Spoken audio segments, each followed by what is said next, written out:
今天给大家带来《汉尼拔》第2季7至9集。上期视频有讲到，拔叔把吉丁从医院抢走，忽悠他吃下了自己的大腿肉。同时，失踪多年的 FBI 实习女探员米利亚姆被从一个地窖里找到。第1集有讲到，当年米利亚姆被杰克安排调查切萨皮克开膛手案，在米利亚姆前去拔叔家里调查时，被拔叔从背后勒晕，然后关了起来。之后不断的用米利亚姆的录音给杰克打电话，还砍掉了米利亚姆的一只胳膊送给杰克，但是杰克一直找不到米利亚姆。现如今米利亚姆被找到了，拔叔对米利亚姆到底做了什么？他又将如何继续隐藏自己的身份呢？接下来为大家揭晓。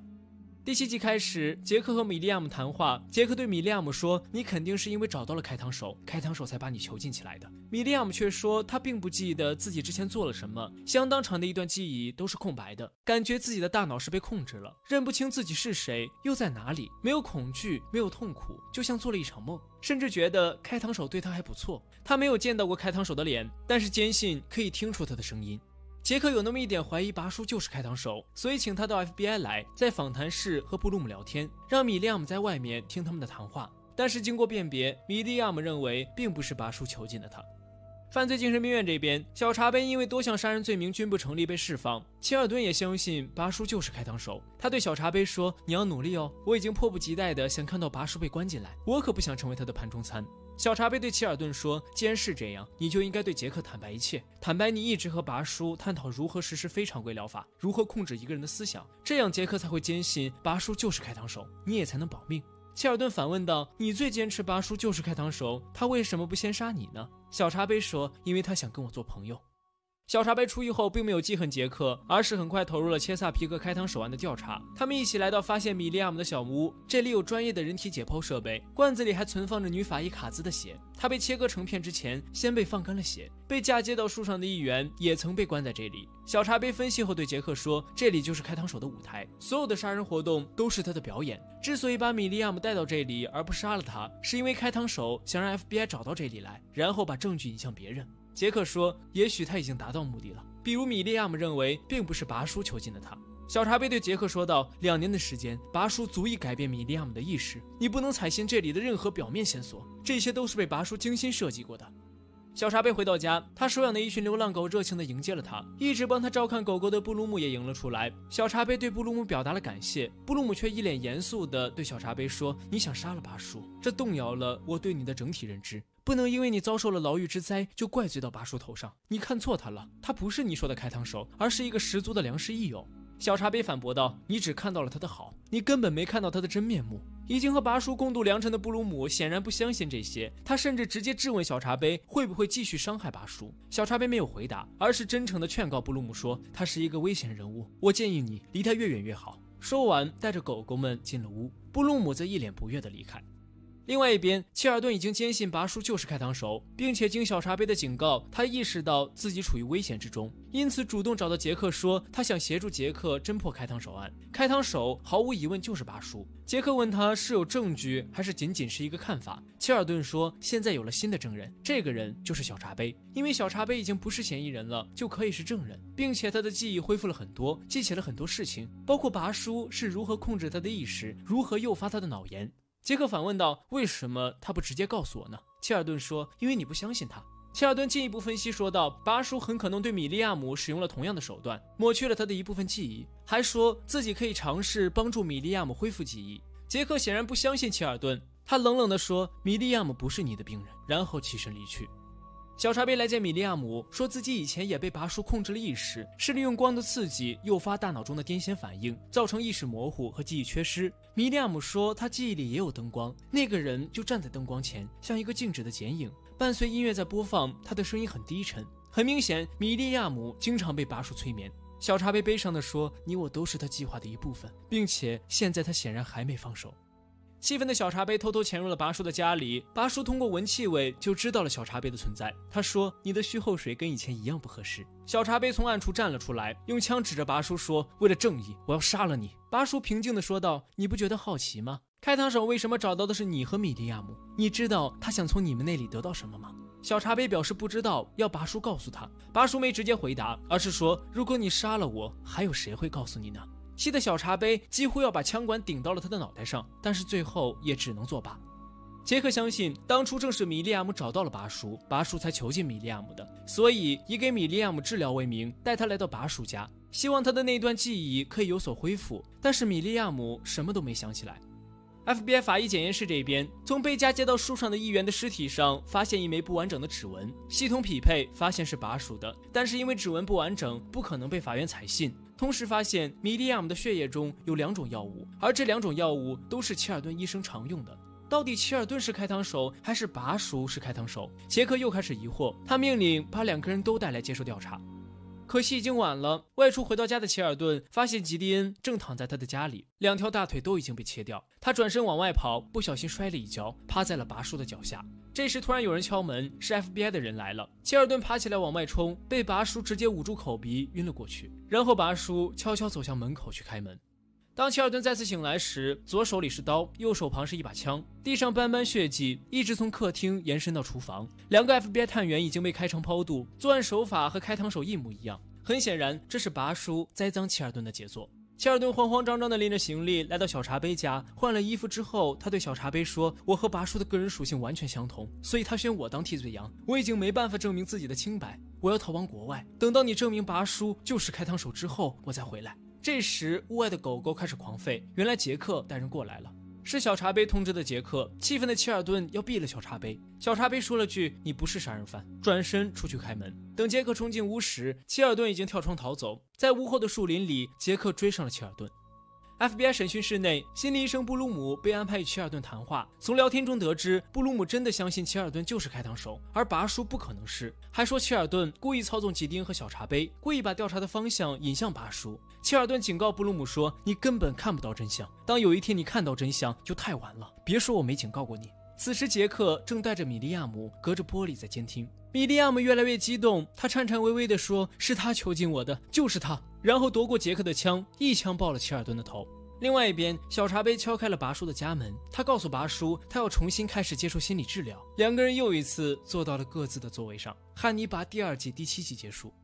第8集开始，杰克和小茶杯在冰上钓鱼。杰克问小茶杯如何才能钓到不饿的鱼。小茶杯说要让鱼饵动起来，这样才能刺激鱼咬钩，要营造只有你和鱼的环境。尽管让他明白这一切，但是你的诱饵仍然是他唯一想要的。杰克对小茶杯说：“你是钓鱼高手，你负责钓到鱼，我负责把鱼网上岸。”钓完鱼，小茶杯和杰克带着鱼来到拔叔家里会餐。3个人一边享用烤蓝鳟鱼，一边聊天。他们互相为过去一段时间彼此的猜忌表示歉意。拔叔说：“我们共同经历了那么多的风雨，现在所有的事情已经真相大白。从某种意义上来说，我们都需要彼此。”小茶杯表示认同。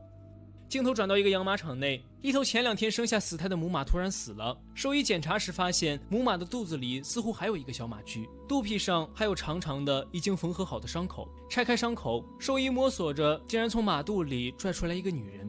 拔叔到现场调查分析后认为，凶手是把母马的肚子当成了茧，包裹住女人，是为了让女人得到新生。在凶手看来，剥夺生命和赋予生命是一样的，都是获得新生，并且说这个凶手的想法与众不同，必须找到一个想法与凶手同样别具一格的人才能抓到他。镜头转到另一边，一名名叫马格的女子被哥哥摁在鱼缸上，显然她不断遭受的哥哥的欺辱。马格后来成了拔叔的病人。从他们的谈话中得知，马格忍无可忍袭击了自己的哥哥，但是哥哥并没有死。对于这个容貌冷峻、一脸杀气的女子，拔叔产生了兴趣。他对马格说：“惩罚恶人会让我们心情愉悦，当别人都没有办法保护你时，你要保护好自己。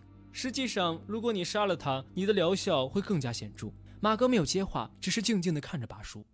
FBI 这边调查发现，从马肚子里拔出来的女子是一名马夫，曾经在那个养马场工作，1周前失踪。法医还在她的喉咙里发现一个特制的泥土块，拔出来的时候，喉咙里释放出了一股气体。再检查发现，似乎心脏还在跳动，把法医们吓了一跳。打开腹腔，竟然有一只鸟飞了出来。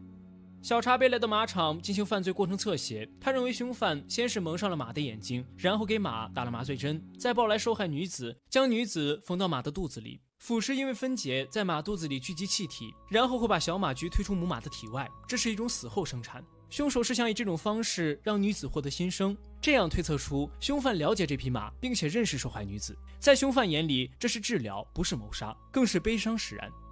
沿着这个线索，他们找到一位名为彼得的男子。彼得的行为看起来有些怪异，屋里养满了各种小动物，与人沟通时总是战战兢兢的样子。他曾经在那个马场里工作过，认识受害女子。小茶杯推测，如果彼得是凶手，他一定是无心为之；如果他不是凶手，那他一定知道凶手是谁。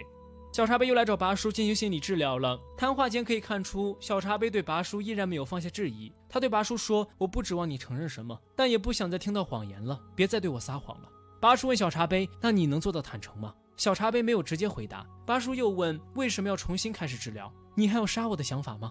小茶杯说：“不想了，最起码现在不想，因为我发现你很有趣。”拔叔诡秘地微微一笑。FBI 通过化验从马都受害女子喉咙里取出来的泥块成分，找到了一块墓地，那里有本该属于受害女子的墓穴，还有其他15个已经埋有遗体的墓坑。小茶杯推测，这些坟墓都和凶手有关系。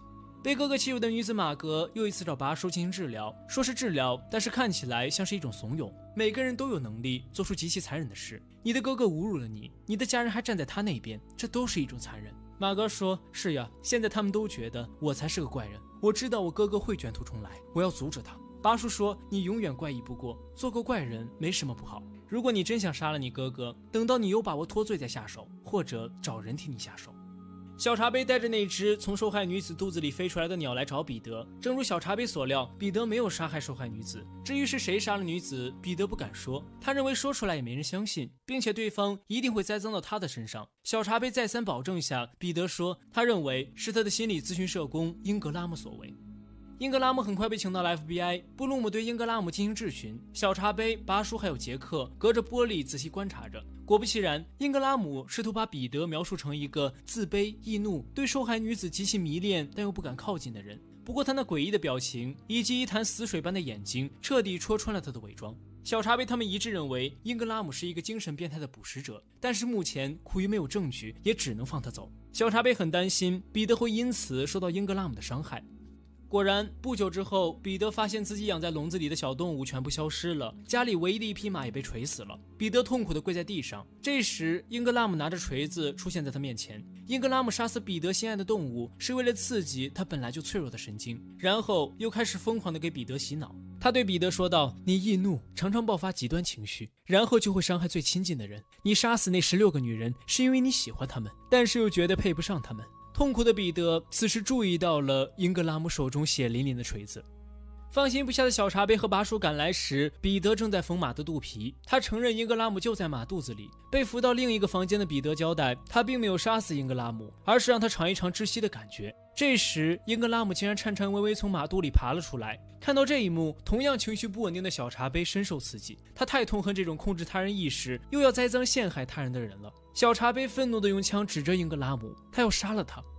拔叔劝慰小茶杯说道：“为了彼得，你已经尽力了，不要为了他杀人了。如果要杀，也是为了你自己。”一番纠结之后，小茶杯放下了枪。这时，拔叔温柔地抚着小茶杯的脸说：“我穷尽一生所学，对你强加干预，却仍无法完全预知你的行为。你是破茧而出的蝴蝶，只遵循自己的天性，我已束手无策。”这段话看似在关心小茶杯，实则是在激发他暴力的一面。汉尼拔第2季第8集结束。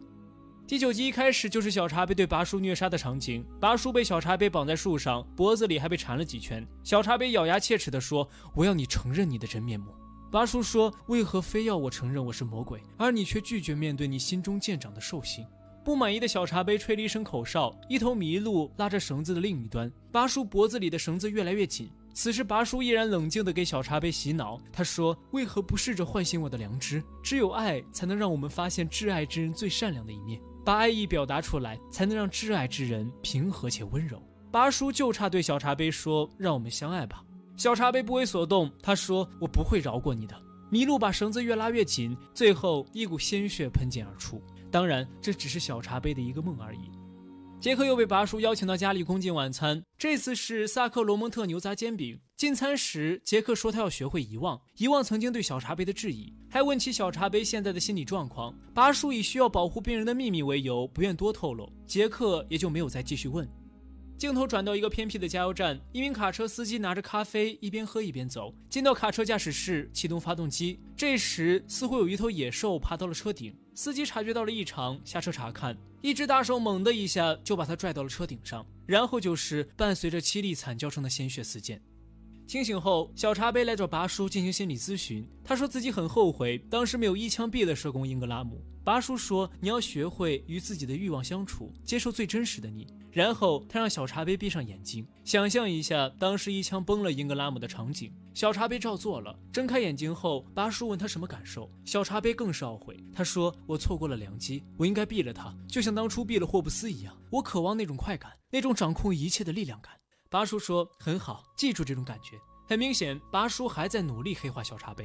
小茶杯出了拔叔家，遇到前来治疗的马格，两个人简单打了招呼就各自走开。马格进到拔叔的工作室，接受拔叔的心理咨询。拔叔继续忽悠马格，马格似乎意识到了哪里不对劲，他对拔叔说：“你很支持我杀了我哥哥，我很感谢你的支持，这应该是你的一种治疗方案，但是我很难想象你在鼓动小茶杯去做什么。”拔叔狡辩说：“你查过了我的资料，知道的名声和信誉。”马格冷冷地说了一句：“我才窥见冰山一角。” FBI 这边发现了卡车司机的尸体，现场惨不忍睹，四肢和内脏被扔得到处都是。杰克他们认为卡车司机是遇到了患有狂犬病的熊或者狼的袭击，附近还有几起家畜受到袭击的事件，都是开肠剖肚肢解，但是所有器官都在。小茶杯认为残害家畜是在练习，攻击人类才是目的，这是以杀生为乐。接下来还会有类似的案件发生。镜头转过，一名男子在组装一个机械兽，机械兽的咬合力惊人。紧接着，一对在户外约会的情侣受到了攻击，一样的是肢解、开肠剖肚，四肢内脏散落一地。小茶杯经过共情分析后认为，凶手不是野兽，而是一个想成为野兽的人。攻击毫无既定目标，只是随意的杀戮。这个人懂机械制造，亲手打造了自己的野兽。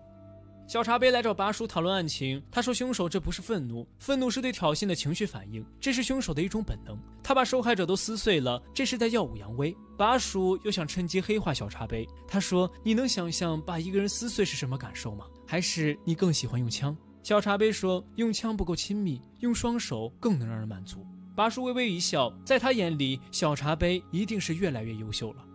FBI 这边经过进一步的检验，发现伤口上的咬合半径与血熊的一致，但是血熊是一种史前动物，早已灭绝，这就验证了小茶杯有关人造机械兽的推断。拔叔说，这个凶手一定患有物种识别障碍，把自己当成了野兽。此时他回想起几年前自己的一个病人，他是一个男孩，认为自己是生于人类皮囊之下的动物，他会像动物一样躲藏，举止都会模仿动物。现在他成年了，随着智力和自信的增长，他应该不再需要掩饰自己回归兽性的欲望了。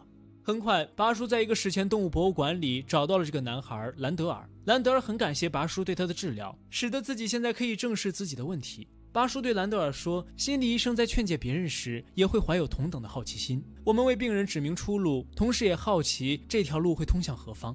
你已经走了很远了，再也不是那个哭泣的男孩了。我见识过你的杰作，他们真的很美。FBI 很快会找到你，我不希望你有事，也不希望你停下来。到时候你按照我说的做，可以保证你安全。就这样，兰德尔成了拔叔的一颗棋子。杰克他们果然很快找到了兰德尔，发现兰德尔确实组装过很多血熊的化石，对血熊的构造了如指掌。对于自己曾经出现过的精神问题，兰德尔供认不讳，但是他解释说自己现在没有任何问题，可以正常的交际和工作，并且工作业绩还不错。杰克他们似乎找不到任何破绽，只好作罢。镜头转到小茶杯家里，因遭受哥哥欺辱产生心理障碍，成了拔叔病人的马格找到了小茶杯的家，并且主动要求进屋喝一杯。聊天中得知，马格之所以找过来，是因为对拔叔的治疗方案产生怀疑，因为拔叔一直鼓励他杀了自己的哥哥，并且告诉他一次不成功可以多尝试几次。他问小茶杯，拔叔到底是一个怎么样的人，是不是也鼓动小茶杯去杀人？小茶杯没有明确回答，只是告诉他要谨慎。短时间内接触了兰德尔和马格两个拔叔的病人，他们的反应让小茶杯产生了疑问。小茶杯怀疑知道机械兽的兰德尔已经被拔叔控制，他来到拔叔家里问拔叔，我很好奇，如果你的病人们相互沟通会有什么后果？兰德尔那么肯定说自己的精神疾病已经治愈，很明显你说服了他，像他这样的人还有多少？拔叔没有明确回答，他又问拔叔，在思考杀人的时候你都想些什么？拔叔趁机又开始给小茶杯洗脑，他说，我在想上帝，上帝与善恶无关，拯救生命或者剥夺生命都是上帝的旨意，就如同伤寒和天鹅都来自同一个地方。小茶杯问，那兰德尔信仰上帝吗？拔叔说，也许有机会，你可以跟他谈一谈。很快小茶杯就和兰德尔会面了。一个漆黑的夜晚，拔叔和兰德尔蹲在小茶杯屋外的树林里。拔叔对兰德尔说，你的孤狼行动值得钦佩，现在你已经蜕变成了一头野兽，你的形体、声音与意志已经三位一体，为现在的你沉迷吧。旋即，一个高大又奇怪的身影直接撞碎了玻璃，冲到了小茶杯的家里。好了，本期视频就是这样，下期视频给大家带来《汉尼拔》第2季的第10和第11集，且看还会发生哪些离奇案件，小茶杯又如何与拔叔斗智斗勇。谢谢各位一如既往的支持，咱们下期见。